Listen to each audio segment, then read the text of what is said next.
Parce qu'elle chante pour toi, l'ennemi est troublé. Je prie que la force, la puissance, l'onction qu'il faut pour chanter pour toi, afin que les malades soient guéris, afin que les miracles s'opèrent, afin que les morts ressuscitent. Seigneur, que cette onction descende sur sa vie au nom de Jésus.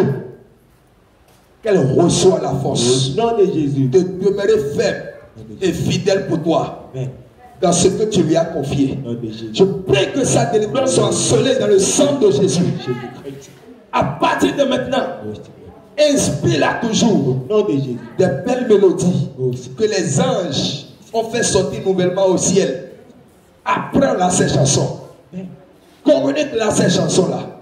Des chansons qui parlent, des chansons qui prophétisent, des chansons qui ordonnent que le malade soit guéri.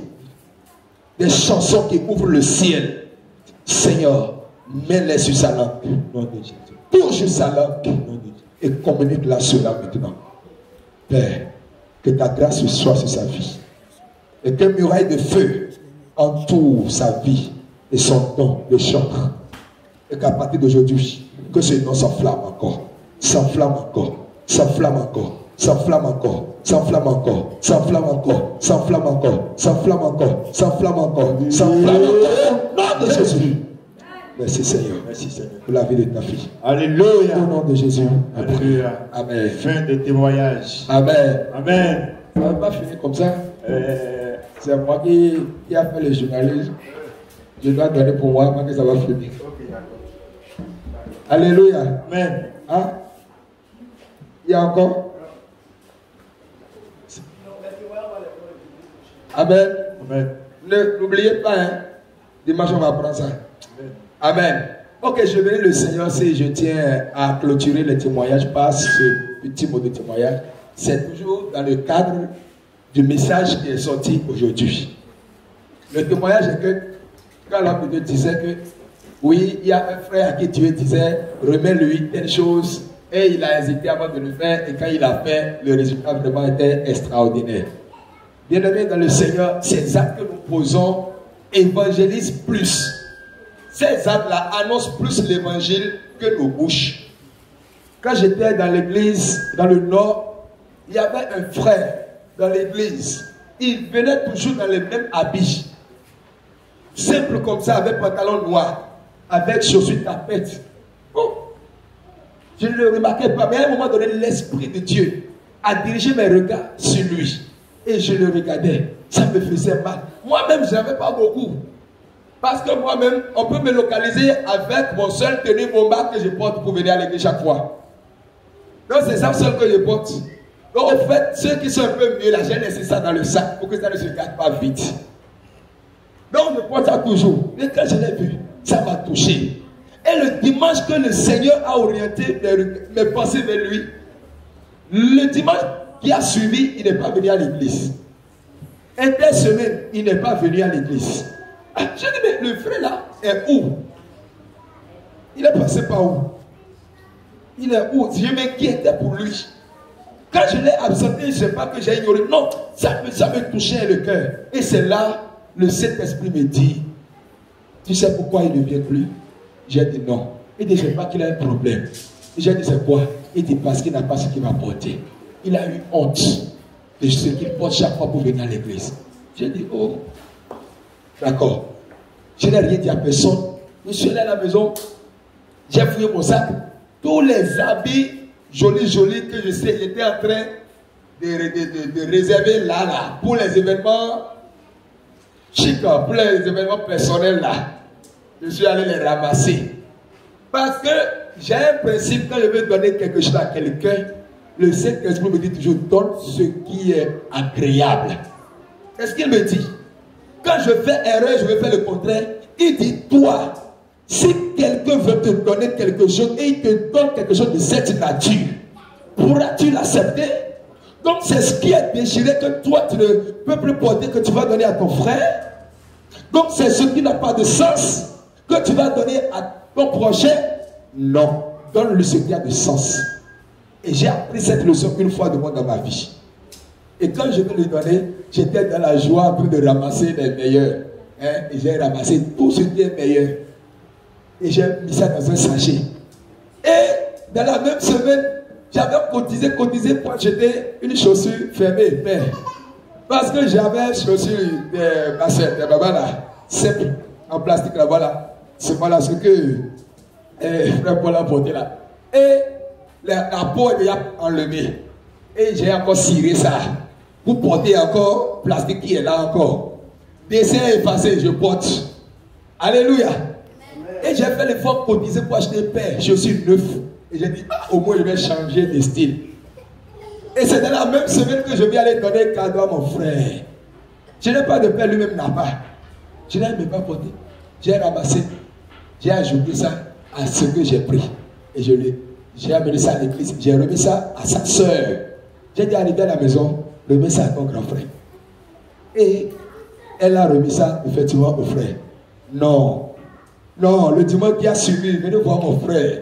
Non, c'est qu'il a porté cette jolie bazin que j'avais, il a porté, il a mis chaussures là, non. Et il est joli à moi, il est venu à l'église avec fierté. Et il est dans la joie. Je vous dis la vérité. Moi, j'étais dans mon bomba là, encore dans mon coin, avec ma chaussure là.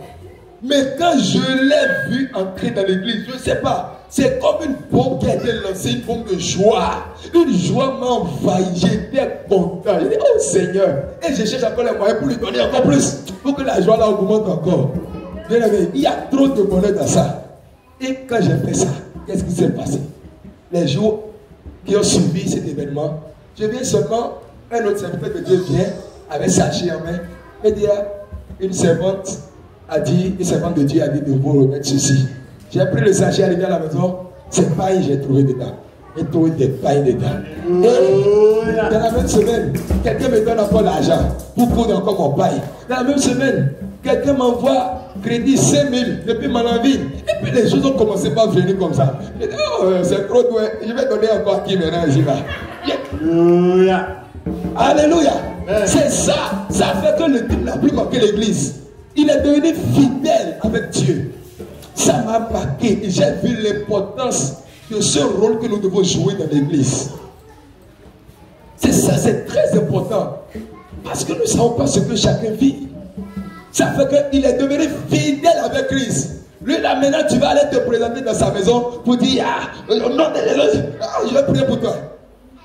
Il sait dans son cœur que son problème ce n'est pas afin de... Il ne veut pas aller à l'église, il ne veut pas accepter Christ. Mais qu'est-ce qu'il va apporter? Voilà le problème, c'est que les gens sont en train de traîner. Par ces actes, nous évangélisons. C'est comme actuellement dans mon quartier là-bas, je voulais acheter quelque chose un jour. Et j'ai rencontré une vieille maman avec son bâton là. J'étais en train d'acheter et elle dit, mais ça, les nouilles qu'on le prend nouilles. J'ai dit, les nouilles qu'on le prend. Ça va faire quoi? Cré, 25 francs. Ça va faire quoi? Je me suis senti gêné. Moi, je me lamentais pour le peu là. Mais ceci là, ça me dépasse encore. Mais celle-ci, c'est ma mère. C'est ma mère. Même si elle ne m'a pas enfanté, c'est ma maman. Et j'ai dit à la vendeuse, elle a remis les 25 francs, elle est partie. J'ai dit non, allez lui remettre son argent. Et je vais payer son argent. Et si elle veut acheter encore, vendez-le ça. Et la dame a fait ce que je lui ai demandé. La vieille est venue me remercier tout comme si j'étais son Dieu. J'ai dit, Seigneur, qu'est-ce que c'est la vie? Et j'ai dit à la dame à partir d'aujourd'hui, tout ce que cette dame va acheter chez vous, ne lui prenez plus d'argent. Si je viens, dites-moi ça. La somme, et je vais vous payer ça. C'est ce que je fais. Et elle cherche à me voir, elle ne m'a pas encore rencontré. Si celle-là me rencontre un jour, je te dis, allons à l'église, pourra-t-il refuser? Elle ne peut pas refuser. Alléluia. Amen. Donc, vraiment, ce message, c'est un message puissant. Que chacun prend ça en compte et ça sera vraiment une force, une puissance comme le monde. Acclame le Seigneur. Acclame le Seigneur. Acclame le Seigneur. À présent, nous allons inviter le président du prophète Ézéchiel pour les annonces et la prière de clôture. Acclame le Seigneur. Alléluia. Les hommes de Dieu m'ont donné 2 micros. Je suis béni doublement. Alléluia. Bon, nous sommes à la fin. Hein. Vous allez vous lever, vous approcher. Nous allons terminer en beauté. Nous avions commencé en beauté. Nous allons terminer en beauté. Nous avions dansé, loué. On n'avait pas envie de terminer, mais on va terminer. Chaque chose qui a un début a une fin aussi. Et je bénis le Seigneur pour la vie de chacun de vous. Je bénis le Seigneur pour la vie de ses serviteurs.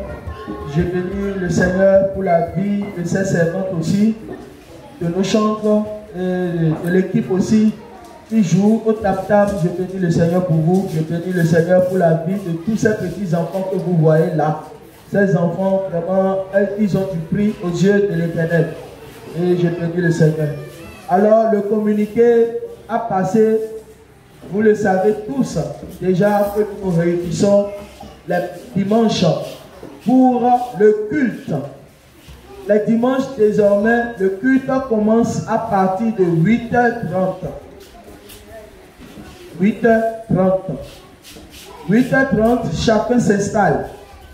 Et au plus 9h, les retardataires vont nous rattraper et à 9h, on suppose que tout le monde est déjà là. Donc, plus de retard, s'il vous plaît. Le Seigneur n'aime pas le retard dans sa maison. Donc, je vous en prie que chacun s'arrange pour être ici tôt, pour que le culte se termine aussi tôt. Parce que parmi nous, il y a les petits enfants et ils ont des parents aussi. Donc, on aimerait faire les choses de façon en respectant les normes. Alléluia.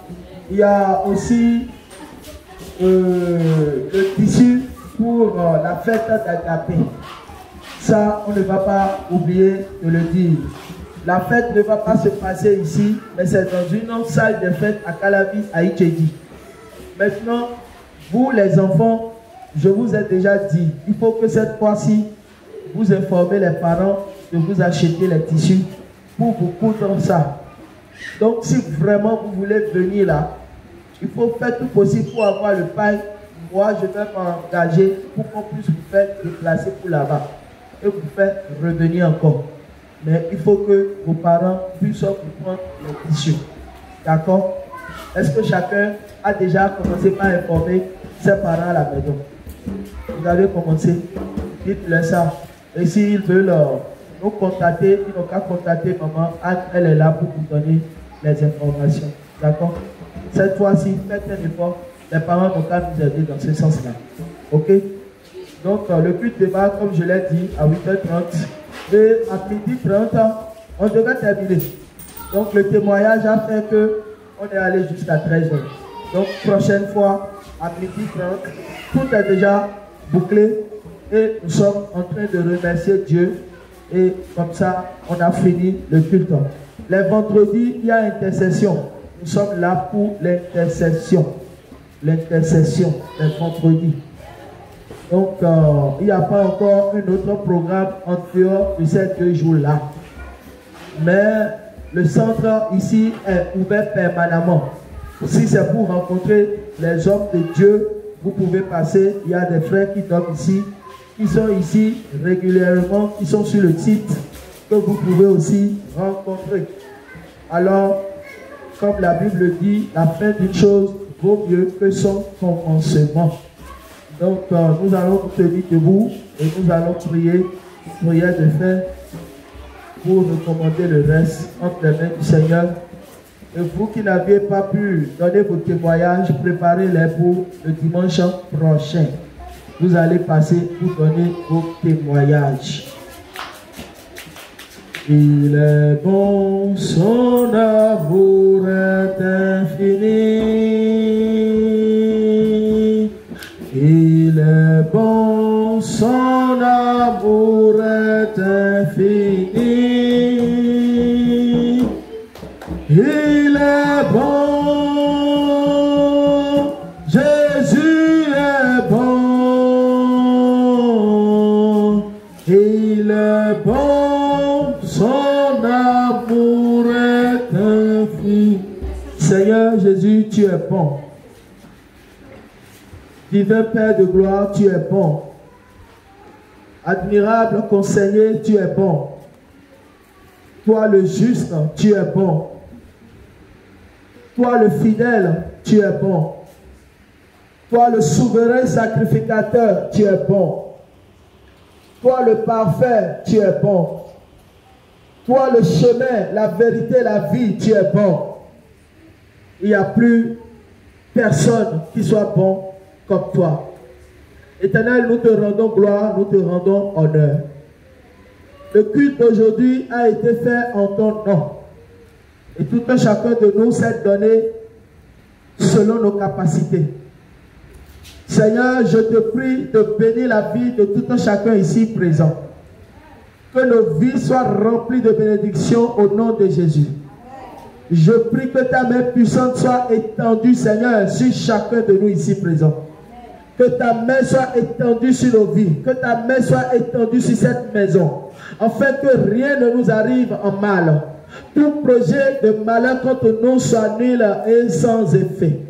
Seigneur, sois avec nous. Sois dans ce que nous faisons. Sois au cœur de ce que nous faisons. Les âmes que tu as prévu envoyer vers nous, Seigneur Jésus. Prépare-nous en conséquence, afin que nous puissions les recevoir.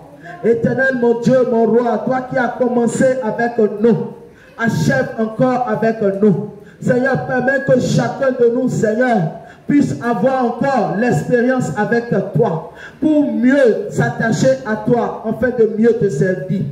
Seigneur, à travers la vision trompette des élus, tu nous as rassemblés, tu nous as réunis.